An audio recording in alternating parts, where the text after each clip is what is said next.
Load shedding হচ্ছে কেন? সরকার জবাব চাই, জবাব দাও। করেননি, কাজে জবাব দেবে কে?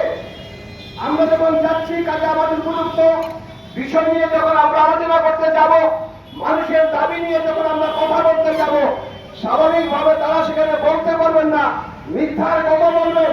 নির্বাচনের সময় মিথ্যা প্রতিশ্রুতি দিয়ে ক্ষমতায় এসেছিলেন, আজকে তার 3 বছর অতিক্রম চলছে, কাজে একটি কাজও তারা করেননি।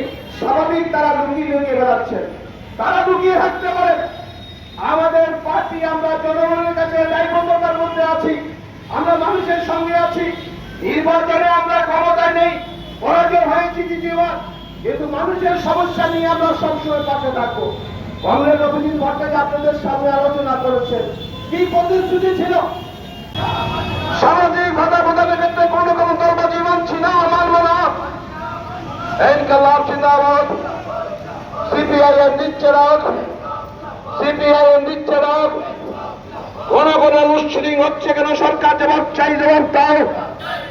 ঘন ঘন মায়েরা, বোনেরা, পথচারী যারা বন্ধুরা পথ চলছেন, এখানে যারা মোটর শ্রমিক থেকে শুরু করে বিভিন্ন অংশের মানুষ রয়েছেন, বর্তমান বিলানসুঙ্গ এলাকার ছোট মাঝারি ব্যবসায়ী বন্ধুগণ,